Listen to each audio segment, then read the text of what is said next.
Hello, Elizabeth.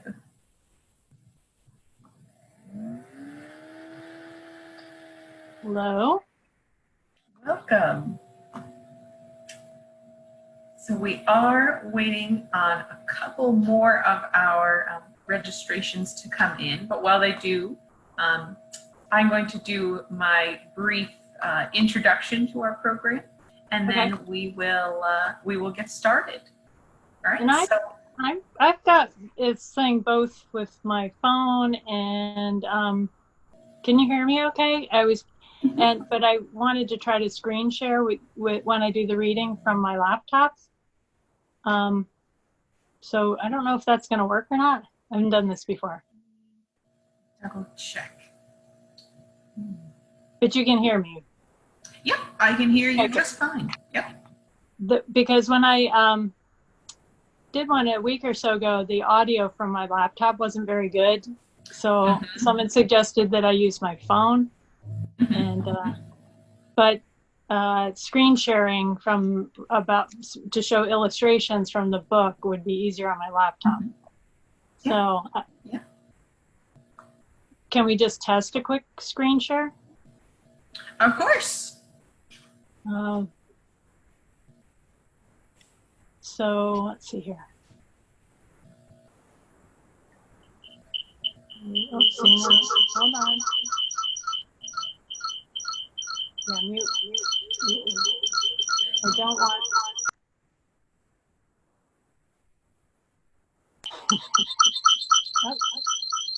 So I'm getting interaction.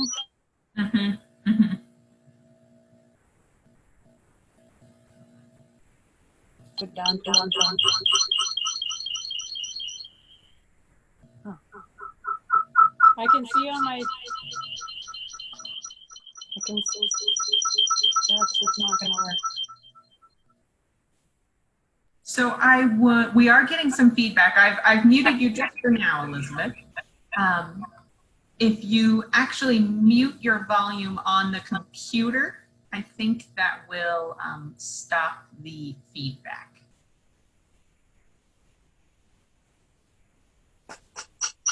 Yeah.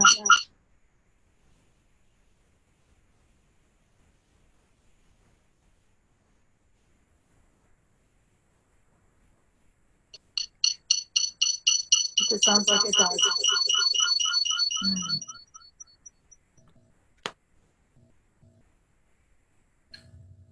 So I'll just use the phone, I guess. All right. With just the phone, you sound great. Yeah, that's good. All right. So, I think we have most everyone on. Okay. All right. I hope I didn't have to listen to all that screeching.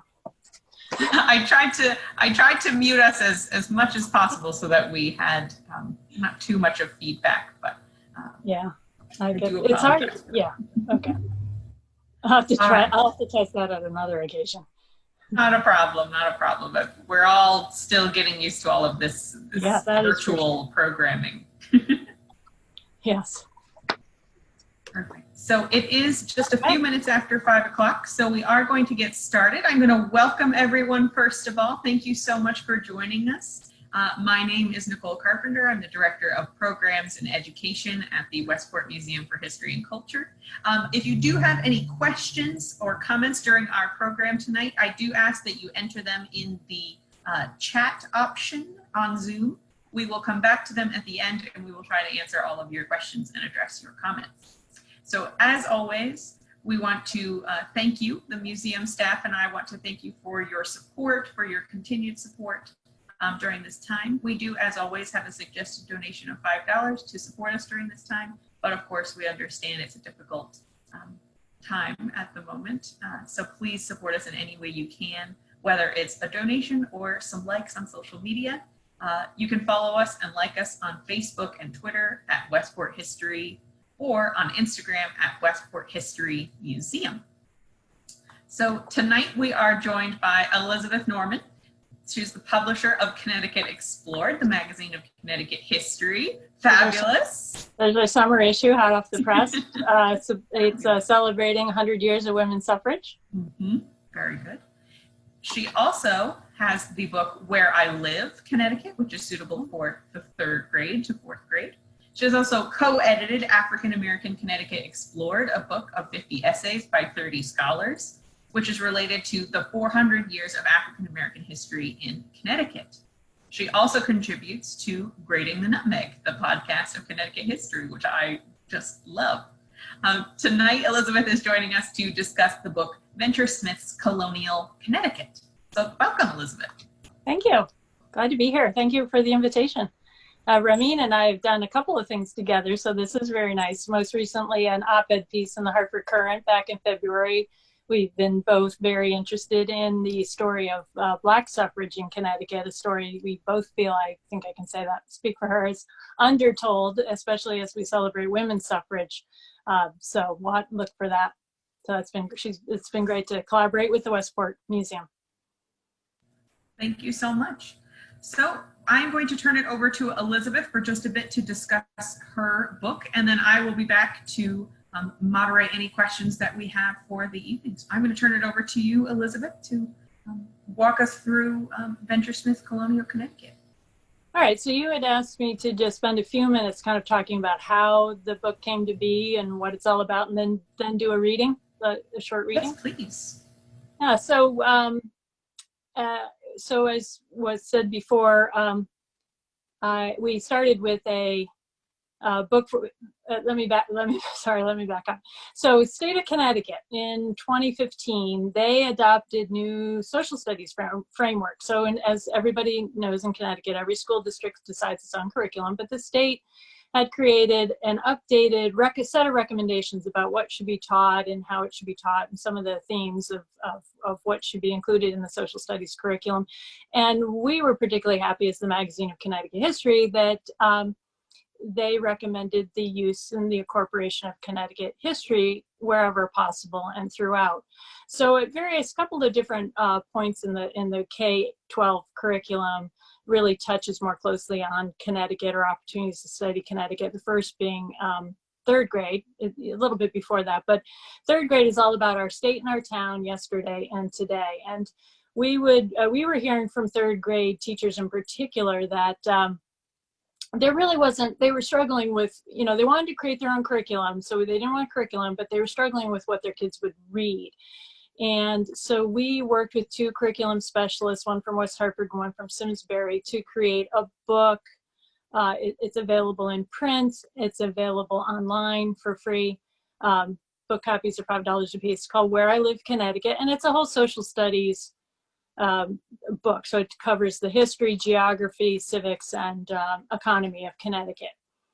And so then that was a great success. It's been widely adopted. It's been hugely used this spring as schools had to go to distance learning because it is available online. And but after we finished that up, I asked one of the curriculum specialists, Melanie Meehan from Simsbury, it's like, well, what would you like for 5th grade? And she said, well, a book about colonial Connecticut, because the 5th grade studies, the recommended curriculum is, and again, not all 5th grades, but the ones that are following the state recommendations, it's the Native American pre-colonial settlement through colonial settlement to the Revolutionary War. And one of the other neat things about the recommended state curriculum is they're really looking for kids to use primary sources and to consider multiple perspectives. And so I was really thinking like, colonial Connecticut, pretty well covered.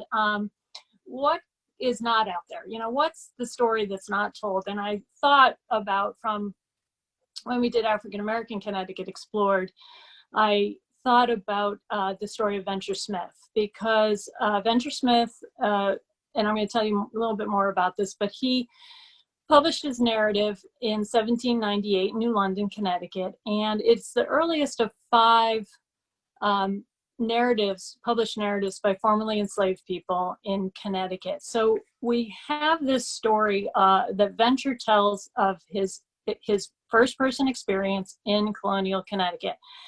And so that's pretty neat. But what really makes it special is, so again, Venture Smith was enslaved in Connecticut, but he was captured as a boy in West Africa, brought here against his will, obviously. He survives the Middle Passage, and he grows up actually on Fisher's Island, which is part of New York but he ends up in Connecticut. But when he dies in 1805, or even when he publishes his narrative in 1798, he has been a free person for many, many years, and a very successful free person in colonial Connecticut, a farmer, trader, fisherman, really. And his narrative tells a lot about how the Connecticut colony, especially the colonial economy works. And so to me, the book is, while it talks about slavery, now in the reading that I'll do, you'll understand that it does not sugarcoat slavery. He describes the violence and his experience of slavery. But it's more than that.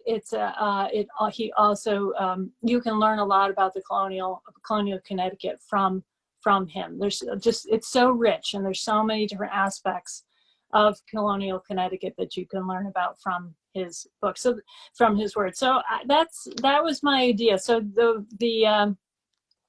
what I did was take the narrative, and I did lightly revise it to reading grade level, but I was very, very careful to not add anything, I took some things away. I mean, I reduced it somewhat, so I eliminated some small sections.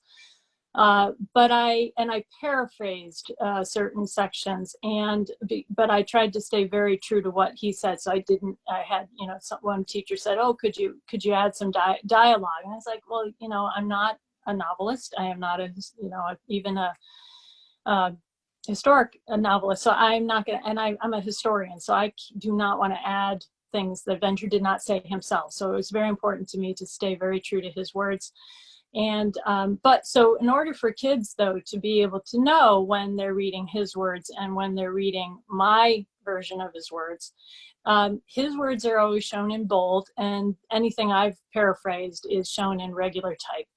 And the full narrative is usually found accessible online. So kids could always go back and say, well, here, the author, Elizabeth Normen, she wrote it this way. What did he really say? Was she really faithful to his words? And they would be able to find his words, and they would be able to decide for themselves.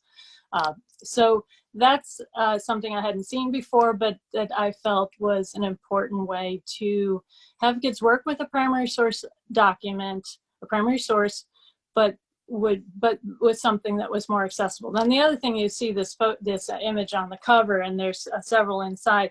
I commissioned a local Connecticut artist to create illustrations, because there obviously are no pictures of Venture Smith. And so Michael Borders created these wonderful images, of which there's 5 in the book. And then we've included a lot of primary sources like maps, and there's charts, and there's a timeline throughout. Here's a historic house that's connected to the story, and there's a bibliography at the end. Again, I list all of the sources that I used. It comes in 4 parts. The first 2 parts are Venture Smith's narrative. The second part, because he comes in the second part of the colonial period, I backfill the first 100 years of the colony, including the Native American part of the story. And then there's part 4 goes more in depth about slavery in Connecticut, laws, and et cetera, and how it worked here. So it can be used by sort of in either order. You could start by having kids learn about the first 100 years of how Connecticut colony was founded. Or you could start with Venture's story, and we kind of decided to put his story first for a couple of reasons. One, because it is important for his voice to be, his voice is the one that we want kids to learn about. And from the kids that have used it, they have found the story pretty much as compelling as I had found it, which was really gratifying. So the connecting to a real person whose real life you're reading about, his struggles, his pain, his joys, it's really a wonderful thing. So I'm gonna, if that's enough probably of me talking, I'm gonna read you The introduction, which I actually wrote, but which kind of sets up the story, and I'll be repeating a little bit of what I just said, and then I'm going to read a couple of excerpts from a couple of chapters. So we hear Venture's voice, and you get a sense of what it's like, why I found this such a compelling story to share for children. So chapter 1, introduction. It had been a long and exhausting journey for the 8-year-old boy named Venture. The year was 1737. Venture had no idea where he was. He had no idea where his mother or his sisters and his brothers were. He knew 2 things for sure. He knew he was far, far from home, and he knew his father was dead.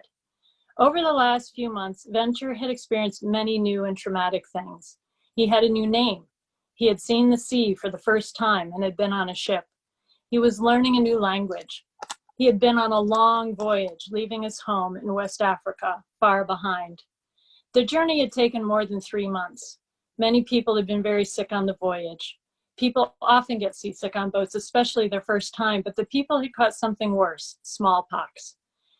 Many had died, and their bodies had been thrown overboard. Venture had been lucky to survive, especially since his mother was not there to take care of him. Such a journey would be overwhelming for anyone. How could he know what was ahead for him? But Venture was strong. He would later learn that the land under his feet was Rhode Island, one of the British colonies in North America. He would live in the colonies of New York and Connecticut too, and be alive for the birth of the United States of America. Venture's life story tells us a lot about colonial Connecticut, and so this is a book about colonial Connecticut. And when Venture arrived, these colonies were already 100 years old. And to understand the world Venture arrived in, read about the beginning of the Connecticut colony in part 3. To understand Venture's stories, there's something important you should know about him. Someone who arrives in a new country to live there is called an immigrant. Venture was from Africa, but he was not an immigrant. Someone who leaves his own homeland to escape war or violence is called a refugee.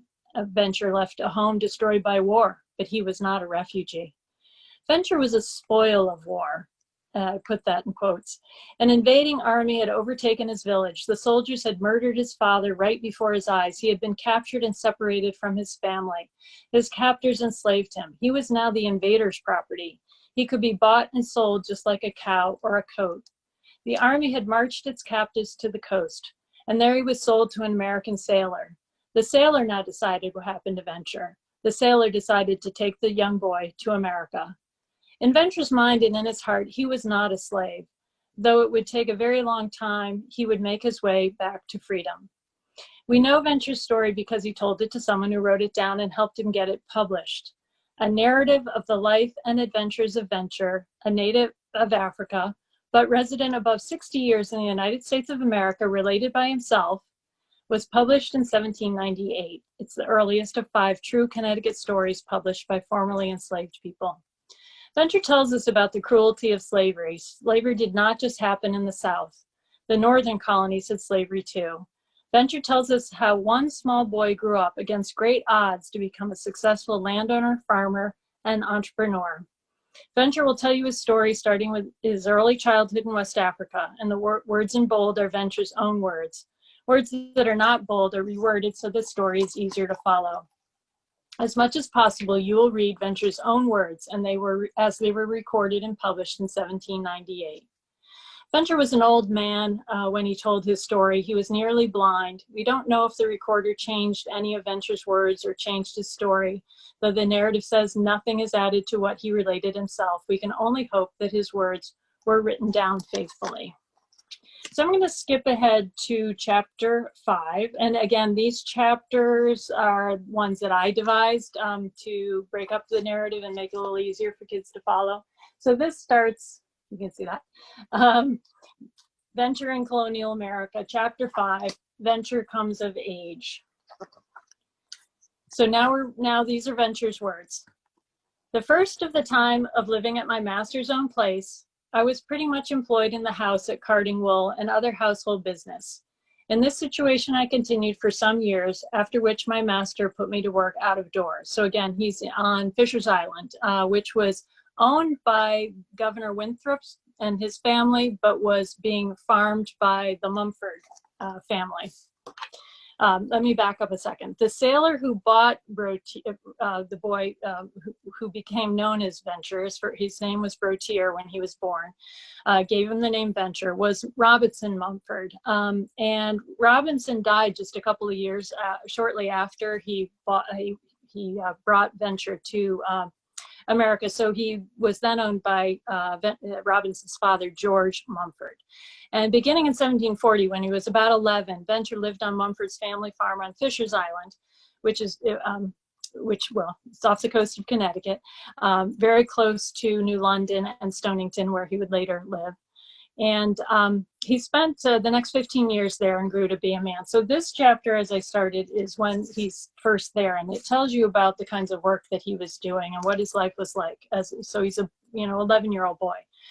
After my many proofs of my faithfulness and honesty, my master began to put great confidence in me. My behavior to him had been obedient. I then began to have hard tasks imposed on me. Some of these were to pound 4 bushels of ears of corn every night in a barrel for the poultry to eat. If I did not, I would be rigorously punished.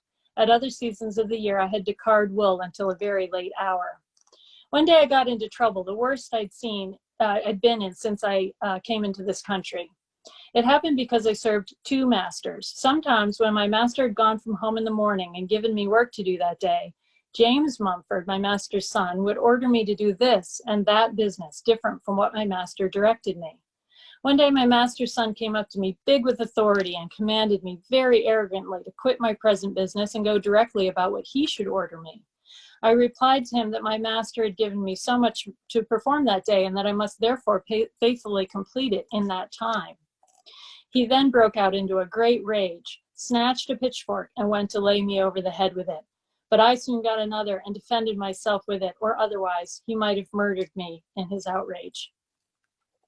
He immediately called some people who were within hearing and ordered them to take his hair rope and come and bind me with it.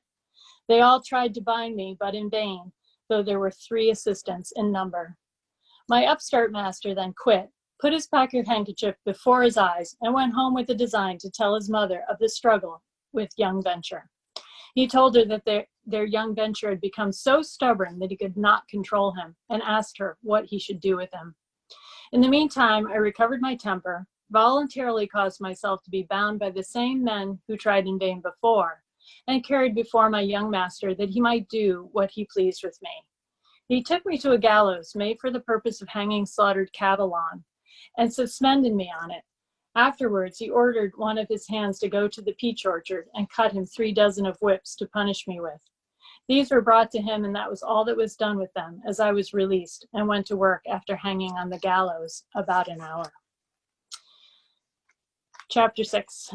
After I lived with my master 13 years, being then about 25 years old, I married Meg, a slave of his, who was about my age.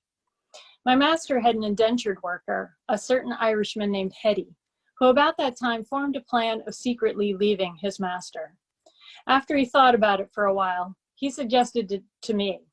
At first I cast a deaf ear to it and yelled at Hetty for harboring such a rash plan. But the idea that I could gain my freedom by running away convinced me to join him. Hetty convinced 2 of my fellow slaves to accompany us. We made plans, collecting out of our master's storage room 6 great old cheeses, butter, and 1 whole batch of new bread. When we had gathered all our own clothes and some more, we took them all about midnight and went to the waterside. We stole our master's boat, embarked, and then directed our course for the Mississippi River. We promised not to betray or desert one another on pain of death. We first steered our course for Montauk Point on the east end of Long Island. After our arrival there, we landed, and Hetty and I went in search of fresh water. He returned to our companions who were cooking a meal. I continued looking for water.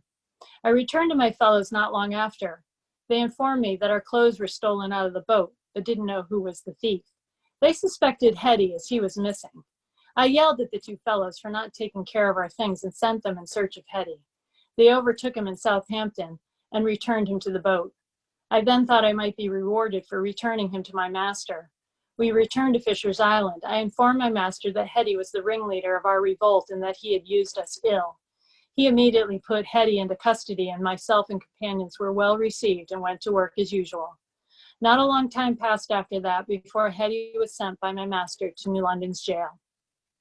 At the close of that year, I was sold to a Thomas Stanton and had to be separated from my wife and one daughter, Hannah, who was about 1 month old. He resided at Stonington Point. So I'm going to now skip quite a bit ahead.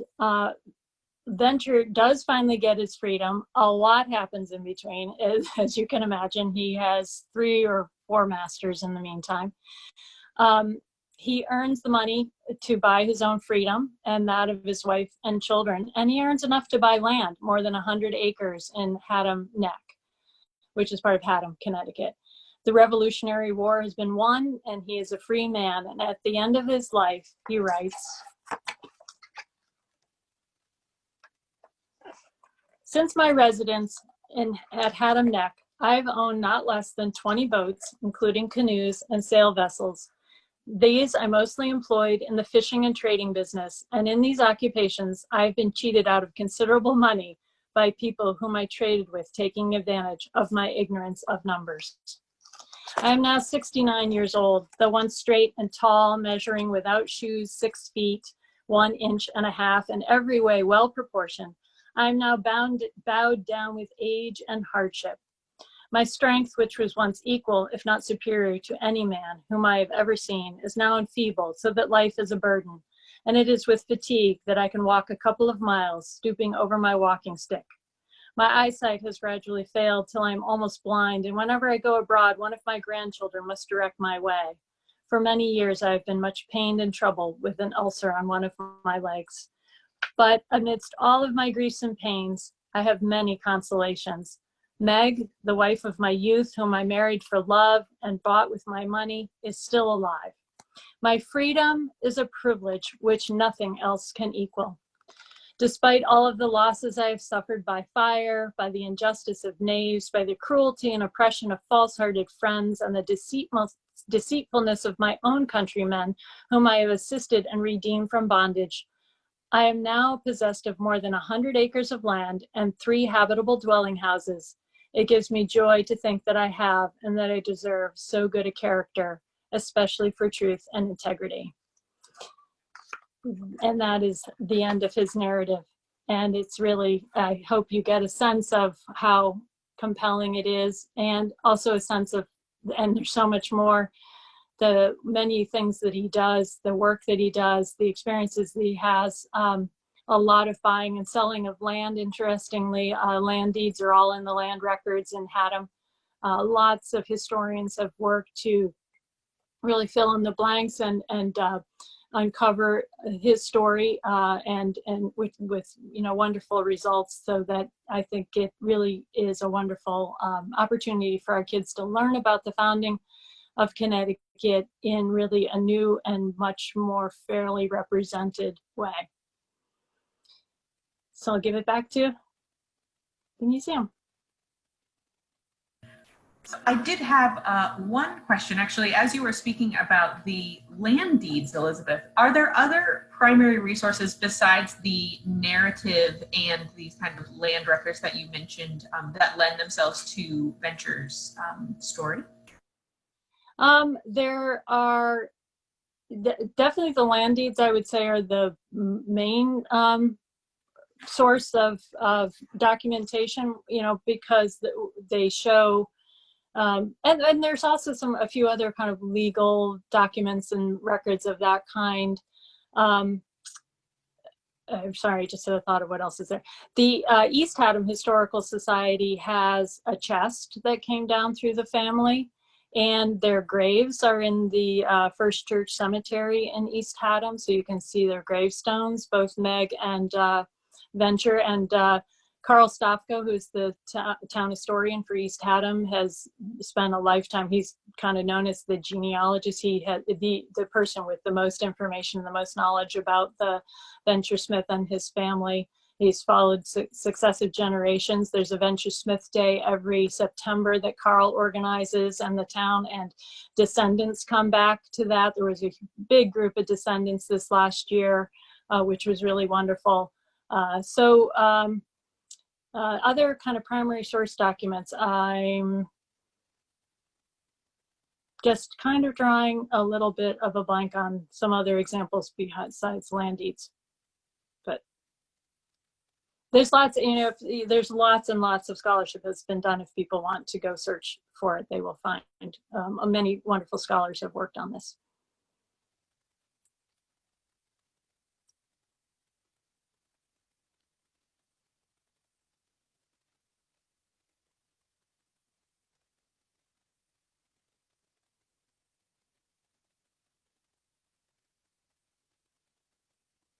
So I don't know if I lost Nicole. Nope, I'm still here. Sorry about that. I was muted for just a moment. Okay. We do have a question in our chat. What happened to Venture's property after he passed? Did it go on to his family? Did it revert to the town?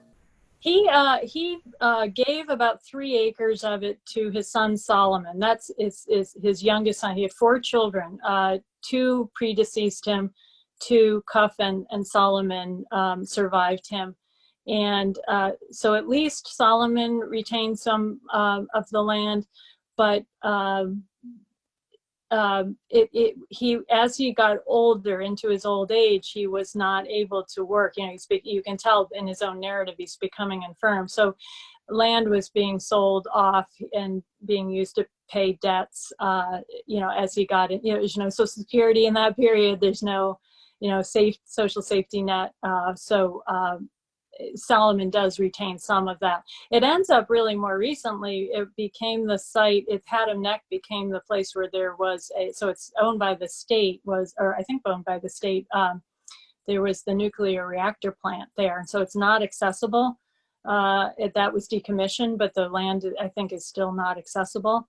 But you can find, the deeds and all that do track back to actual plots of land, and scholars have looked very closely at that land. He also had owned a piece of land in Stonington, which is part of the Barn Island Reserve, and that, interestingly, right next to one of his enslavers.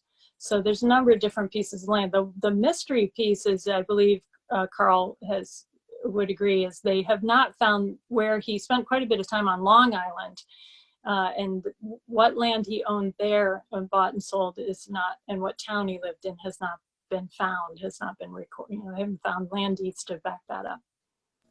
There's also a follow-up question from Harold. Is the property still in the Smith family today? No, it passed out of the family, I think, fairly early on. And again, more recently became, I think now it might be owned by the state.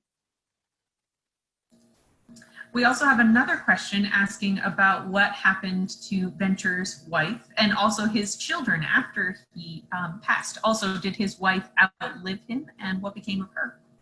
So Meg did outlive him by 5 or 6 years, I think, and so she continued, I believe, to live there with Solomon and his family, and Cuff and his family. So remember, Venture says he had this property in 3 habitable dwelling houses. So I think they continued to live there, and she died maybe 6 or 7 years after Venture, and is buried next to him in the church, First Church Cemetery in East Haddam.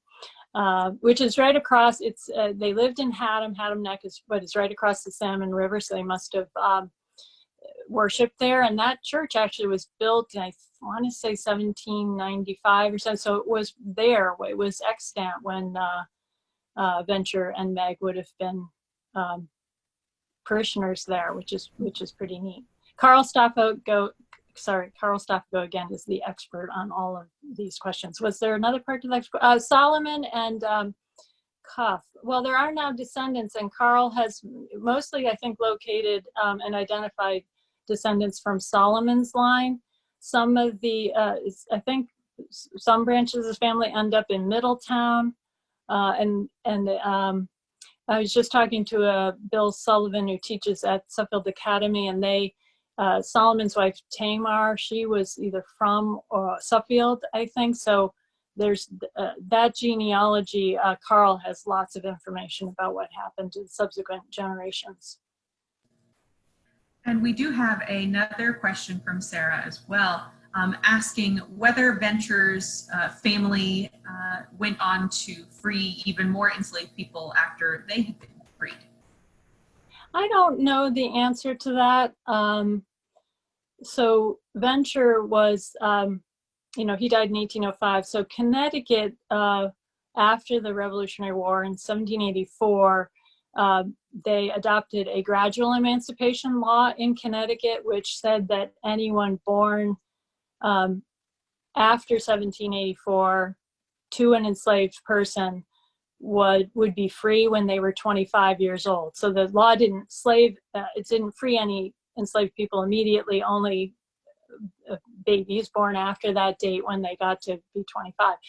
But slavery was beginning to die out fairly rapidly after that period, and it wasn't abolished officially in Connecticut till 1848, but it really was quite rapidly in decline. I think that there, and one of the theories about why Venture Smith's narrative was published in 1798 by the Bee of New London was that as more and more free African Americans, more of them became free, the fear of white Americans became increasingly large. They did not recognize that these people had been running their farms and doing all kinds of highly skilled labor for generations.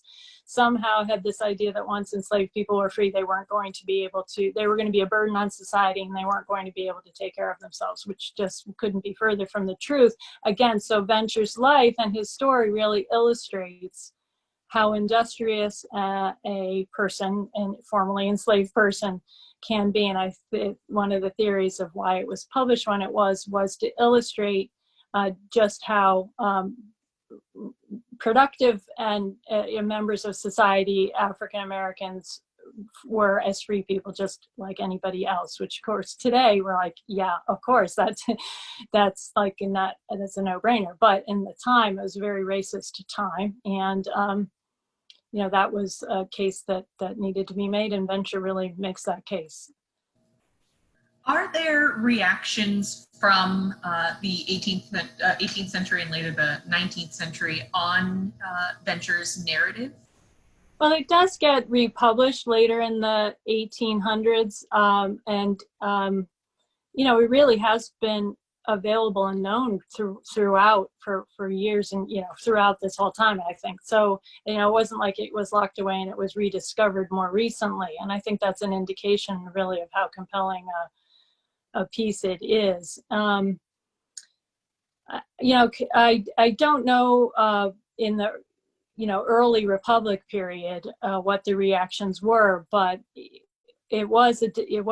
as slavery is abolished, and yet there are more free African Americans. So African Americans are really only about 3% of the population in Connecticut up until the early 20th century. So very tiny number here, even though in Connecticut at the time of the Revolutionary War had more enslaved people than any of the New England states. It had more than 5,000. But New York had 20,000. So Connecticut, New York is 20,000, Connecticut has 5,000, and then it's even less in the other New England states. So around the time, late 1700s and around 1800, when Venture dies, now, it's instead of, half of the people being enslaved and half being free, now it's becoming more. It's more like 5,000 or 6,000 people, or maybe it's growing more and more of them are free. Racism is just increasing, and it's almost more difficult, or not even almost, I think could be considered more difficult in that next period. So for Solomon and Cuff and their children and their generation, very difficult to hold on to land and have the kind of experience that Venture did. He really was singular in that kind of way, but not 100, not the only. One thing that I had been very interested in is in 1814. So Connecticut adopts its first state constitution in 1818. 4 years before that, in 1814, the legislature inserts the word white into the voting legislation. So up until this point, it just said you had to be male, you had to be a property owner, you had to be a person of good standing. but you didn't say anything about race. In 1814, this legislature adds the word white. And so the question is, well, did that mean African Americans could vote before? But the way that it worked in Connecticut, that seems sort of unlikely. But we do know of two individuals, formerly enslaved men in Wallingford, who did become voters, added to the voter rolls, called a freeman, interestingly, one in 1798, and the other in 1803. But it was taken away from them in 1814, and African Americans did not get the vote back until after the passage of the 15th Amendment, to the federal constitutions. Connecticut was very slow, very conservative. And so I think the evidence of racism against people of color in that next generation, very strong and very difficult. I mean, and just to add to that, though, African Americans themselves did not take this line down. There's 26 voting petitions in the state records calling for rights. You know, African Americans have always been advocating for their own rights, along with same rights as anybody else. So there's really a very strong record of that as well.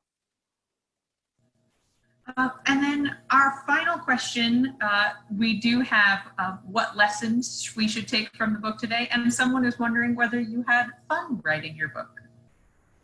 Well, I did enjoy it because I just, again, found Venture Smith's story so compelling and so many, you can really dig into, like the little bits that I read, you know, he's carding wool, he's hung on a hook for slaughtered cattle. They send these other people out to the peach orchard to cut some wood. There's all these, he's grinding corn for poultry to eat. So you get these really, these little clues about what life was like on that farm and who was doing what kind of work.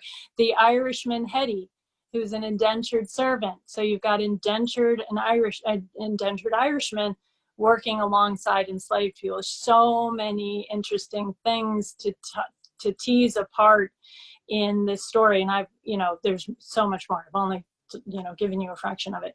There's all kinds of things about money. He talks about how he has 6 Johannas and 3 Spanish dollars and 2,000 coppers. And, I spent all this time researching colonial money, like what's a Johannes? Well, it's a Portuguese coin. Well, how come they're using Portuguese coins and Spanish dollars? And so again, tells you a lot about the colonial economy and why that is.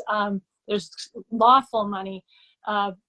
So again, it sent me down a bunch of, any historian knows that you get down these rabbit holes, which are kind of fun. And then you have to pull yourself back out and go, okay, wait, what was I talking about here?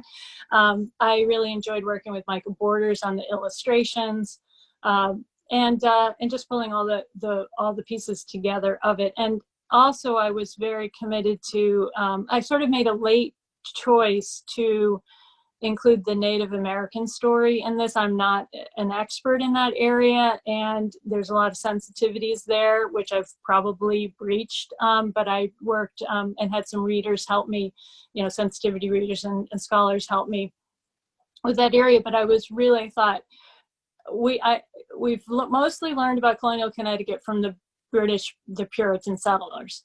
Now we have Venture, who tells us about the African Americans. I cannot leave out the Native American story. I mean, they were here first. They continued to be here to present day. Their history and their part of Connecticut's colonial story is really important as well. And again, it's different, but it's interconnected in some interesting ways, and tons of references to Native Americans in the colonial records. So lots of good material. So I've been building out a primary source library on the website that anybody can access, where I'm trying to represent, to give kids an opportunity to look at other people's lives and other examples. Thank you. I could go on and on, clearly. So I just want to thank you so much for joining us, Elizabeth. Would you let us know where our attendees can pick up Venture Smith's Colonial, Connecticut? So, yeah, and I would love to invite you to subscribe to the Magazine of Connecticut History, Connecticut Explored at ctexplored.org. And then we have all our kids stuff kind of aggregated onto a landing page called cthistoryforkids.org. And if you go there, you can find information about where I live and Venture Smith and African American Connecticut Explored. And then we have a number of free things as well on there. So I invite you to take a look. Is that where they can find Venture's Yes. original narrative? Excellent, fantastic. Yeah, they'll be able to find, and the primary source library, we have a link to, so if they go to the Venture Smith colonialct.org, and they go to the primary source library, they'll find, there's also a really interesting state booklet where they did archaeology on the original home site. People were asking about where is this land and what is it now. So that we put a PDF up of that. So that's really interesting to look at as well. That's free, accessible. Fantastic. So thank you so much, Elizabeth, for joining us. And thank you everyone for sitting in on our discussion. Yeah, thank you for the opportunity. I really appreciate it, Nicole. Wonderful. So enjoy your weekend, everyone. Next week, we will be speaking with Regina Mason about William Grimes, another enslaved man's account of his life. So I encourage you all to sign up for that program next week. Until then, have a great weekend. Enjoy the beautiful weather that we're having. Thank you. Okay. Have a great night, everyone.